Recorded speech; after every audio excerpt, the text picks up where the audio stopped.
नमस्कार दोस्तों, study mentor में आपका स्वागत है। दोस्तों आज हम जा रहे हैं बात करने कक्षा 9वीं के भूगोल से जलवायु को जा रहे पढ़ने, पाठ 4 भूगोल को। दोस्तों इस पाठ को हम 2 भागों में बांट करके पढ़ेंगे।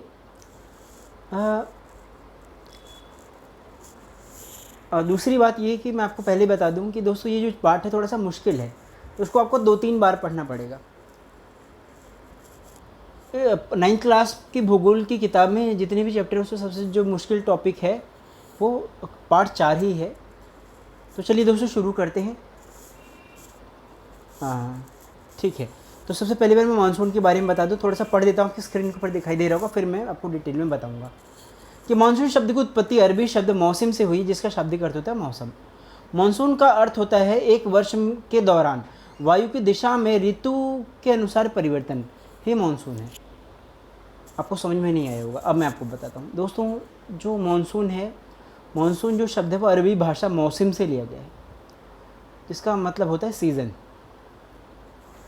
और मानसून का जो असली अर्थ है वो ये है कि जब हवाएं 6 महीने मतलब कंप्लीट 6 मंथ्स, जब हवाएं 6 महीने स्थल से जल की तरफ चलें और 6 महीने जल से स्थल की तरफ आएँ तो उसे मानसून कहते हैं। यानी 6 महीने हवाएं जाएं और 6 महीने हवाएं आएँ, ये पूरा टाइम लगना ज़रूरी है। तो जो कंप्लीट रिवर्सल है ये जब पूरा हो तभी इसे मानसून बोलते हैं, अन्यथा इसे मानसून नहीं बोलते हैं। इसीलिए जो एब्सोल्यूट मानसून जिसे बोलते हैं वो केवल और केवल भारत में ही आता है, किसी और देशों में एब्सोल्यूट मानसून नहीं आता। साउथ एशिया में ही एब्सोल्यूट मानसून आता है, ठीक है। अमेरिका के तटीय क्षेत्रों में कुछ होता है, वो मतलब क्या कह सकते हैं उसको कि तटों के ऊपर मानसून आता है, लेकिन वो उसे कंप्लीट मानसून नहीं बोल सकते हैं। वो एब्सोल्यूट मानसून नहीं है, वो रिलेटिव मानसून है, क्योंकि जो मानसून के जो नियम है वो उसको पूरा नहीं करता है, ठीक है। नियम का अर्थ ये हुआ कि कम से कम हमारे 6 महीने स्थल से जल की तरफ, 6 महीने स्थल से जल की तरफ चलनी ही चाहिए, ठीक है। तो चलिए आगे चलते हैं फ्रेंड्स। 1-2 बातें मैं आपको और बता दूं कि मानसून को लेकर के भारतीय दर्शन में बहुत ढेर सारी बातें बताई गई हैं। यानी यदि आप भारतीय साहित्य की किताबों को पढ़ेंगे, संस्कृत साहित्य के बारे में पढ़ेंगे, तो आपको मानसून के बारे में ढेर सारे विवरण मिलेगा, ठीक है। ऐसा कौन बोलता है, मैं ये आपको ये बता दूं। ऐसा माजिद हुसैन जो हैं जोग्राफिकल थॉट के, यदि आप उसमें इंडिया वाला जो इंडियन थॉट के बारे में देखेंगे तो आपको वो बाकायदे वहाँ पे आपको मिलेगा कि भारतीय लोगों ने भी मानसून को लेकर के ढेर सारे अपने दर्शन दिए हैं। अब आगे जा रहे हैं बातें करने, ठीक है। मानसून के बारे में जो वैज्ञानिक तथ्य सबसे पहली बार हेली ने दिए। हेली नाम के एक बहुत बड़े भूगोलवेत्ता थे और उन्होंने सबसे पहली बार मानसून के बारे में एक वैज्ञानिक कारण बताया है मानसून के आने जाने का। उसके बाद फ्लान नाम के दूसरे विद्वान आते हैं और वो मानसून के काम को आगे बढ़ाते हैं। ऐसे ढेर सारे लोग आते हैं, लेकिन मानसून को लेकर के जो सबसे बड़ा और वैज्ञानिक काम करते हैं वो भारतीय एक वैज्ञानिक है, उनका काम है। और वो एक थ्योरी देते हैं जिसे बोलते हैं मोनाक्स थ्योरी। तो मोनाक्स थ्योरी के बाद से ही मतलब भारतीय मानसून के बारे में एकदम अच्छी और सटीक जानकारी अपने को मिली है। एक बात मैंने क्या बताई कि हाँ, इसके विकास में अरबों का योगदान है, ठीक है। शुरू में कॉन्सेप्ट इन्होंने अच्छा दिया है। चलिए आगे चलते हैं, ठीक है।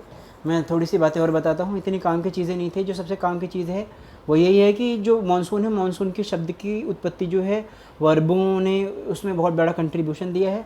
और अंतिम जो है मोनाक्स थ्योरी जो है वो बहुत ही ज़्यादा महत्वपूर्ण है, ठीक है। आगे चलते हैं। जलवायु को, अच्छा मैं 2-3 बातें और आपको और बताऊं कि 1-2 शब्द आते हैं कि जलवायु और मौसम में कई बार लोगों को कन्फ्यूज़न होता है कि जलवायु क्या है और मौसम क्या है। देखिए दोस्तों, जो जलवायु और मौसम ये दोनों ही चीज़ें एक परिवर्तन है, चेंजेस हैं ये। लेकिन जो जलवायु है वो दीर्घकालीन परिवर्तन है और जो मौसम है वो लघुकालीन परिवर्तन है। दीर्घकालीन परिवर्तन का अर्थ ये होता है कि जलवायु के परिवर्तन में 10,000 साल लग सकते हैं, कई लाख साल लग सकते हैं, 8 लाख साल लग सकते, 10 लाख साल लग सकते हैं, 8,000 साल लग सकते हैं, 5,000 साल लग सकते हैं, 2,000 साल लग सकते हैं, 200 साल लगते हैं, 100 साल लग सकते हैं और 70 साल लग सकते हैं, और मिनिमम कम से कम 30 साल का होना ज़रूरी है। अगर 30 साल बाद कोई परिवर्तन होता है तो उसे ही जलवायु परिवर्तन बोलेंगे।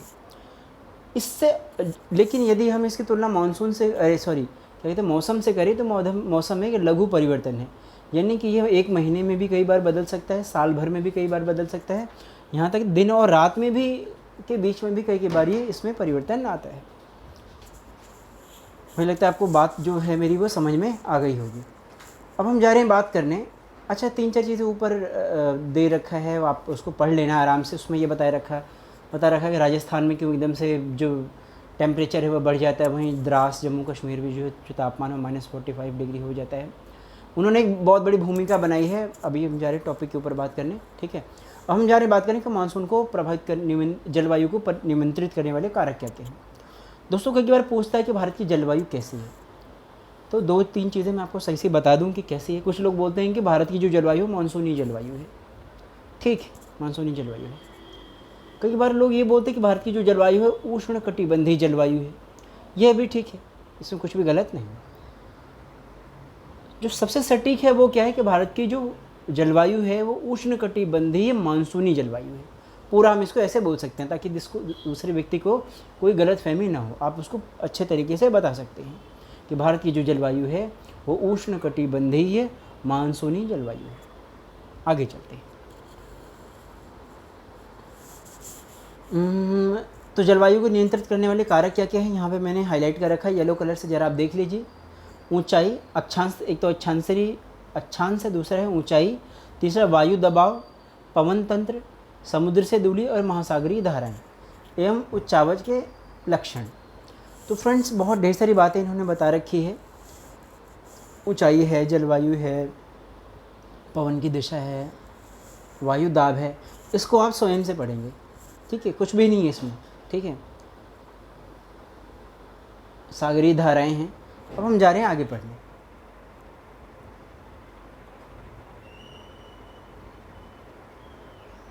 मैं थोड़ा सा शॉर्ट में लेकिन मैं आपको बता ही देता हूँ। जो सबसे पहले है वो है ऊंचाई।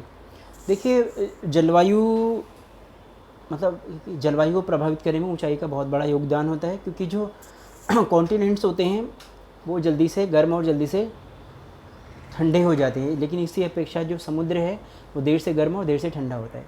इसके अलावा ऊंचाई का मानसून में बहुत बड़ा योगदान होता है। जैसे जैसे आप ऊंचाई के ऊपर जाएंगे वैसे वैसे आपको हाइट बढ़ने के साथ आपको कोल्ड महसूस हो, यानी वहाँ पे ठंडक बढ़नी चालू हो जाती है। 550 मीटर की जो ऊंचाई है उसे 5,550 गलत बोल दिया था मैंने, तो 5,550 की जो ऊंचाई, उस मीटर की जो ऊंचाई है उसे स्नो लाइन के नाम से जाना जाता है। तो वो भी कहीं ना कहीं प्रभावित करती है, ठीक है।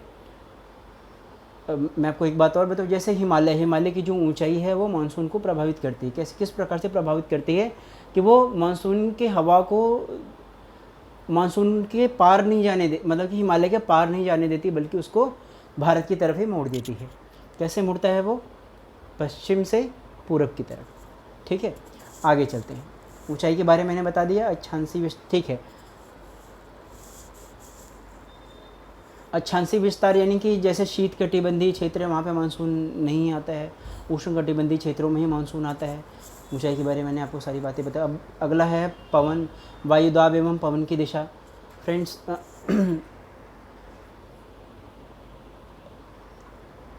मानसून के आरे में कोरियलिस बल का एक बहुत बड़ा योगदान होता है। उसके बारे में आपको आगे बताऊंगा कि किस प्रकार से जो पश्चिमी विक्षोभ है वो मानसून की जो हवाओं की जो दिशा है उसको वो परिवर्तित कर देता है। बाकी आप इसको एक बार पढ़ लीजिए। दूसरा है वायु परिसंचलन, ठीक है, इसके बारे में भी हम थोड़ी देर पहले बात करेंगे। एक जो बड़ी इंपॉर्टेंट चीज़ है उसे बोलते हैं कोरियलिस बल। कोरियलिस बल को एक बार ज़रा मैं पढ़ देता हूँ, ठीक है, फिर आप इसको देखना। पश्चिम के घूर्णन के कारण उत्पन्न आभासी बल को कोरियलिस बल बोलते हैं। इस बल के कारण पवनों उत्तरी गोलार्ध में दाईं तरफ और दक्षिणी गोलार्ध में बाईं तरफ की ओर विक्षेपित हो जाती है। इसे फेरल का नियम भी बोलते हैं। अब मुझे उम्मीद है कि आपको कुछ भी समझ में नहीं आएगा, मैं आपको आसान भाषा में बताता हूँ कि उत्तरी गोलार्ध में जो हवा है हाथ की दाईं तरफ से चलती है, यानी ऐसे हवा आएगी और इस प्रकार से मुड़ जाती है।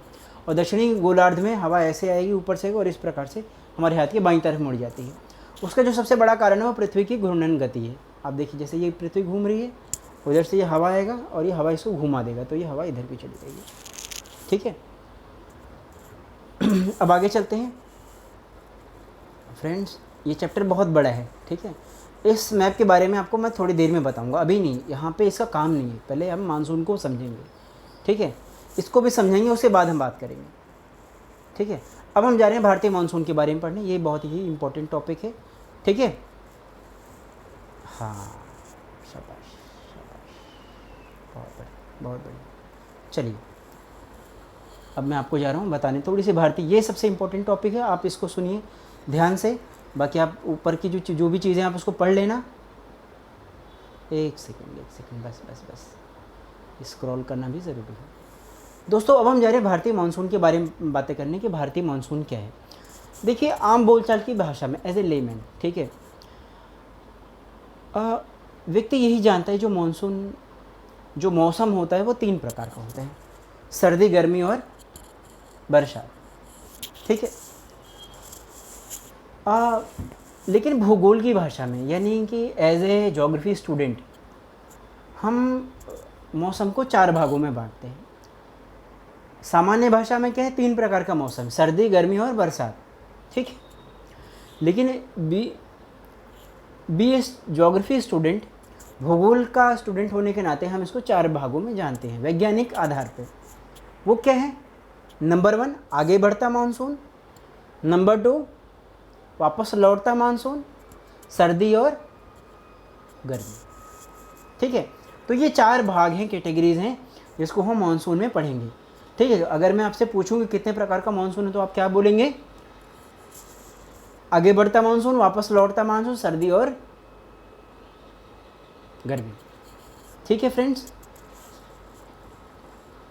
मौसम,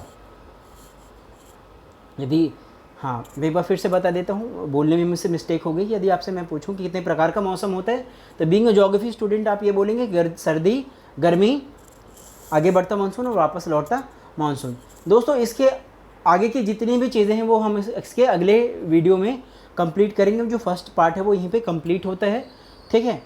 और आप एक बार इसको अच्छे से देख लेना, किताब को बार बार पढ़ना। ये जो चैप्टर है थोड़ा सा मुश्किल है, समझने में आपको थोड़ी सी मुश्किल होगी, लेकिन जो भी काम की चीज़ें हैं वो मैंने आपके स्क्रीन के ऊपर यहाँ पे हाईलाइट कर ही रखा है, ठीक है फ्रेंड्स। आपको वीडियो अच्छा लगे तो लाइक, सब्सक्राइब, शेयर करना ना भूलना। मुझे पता है कि ऊपर की जो ढेर सारी चीज़ें वो थोड़ी सी मुश्किल है, लेकिन जब हम इसके सेकंड पार्ट को पढ़ेंगे तो सारे जो कॉन्सेप्ट है वो क्लियर हो जाएगा। और जो ऊपर जो मैथ था ना उसके बारे में आपको डिटेल में बताऊँगा, ठीक है। Bye bye.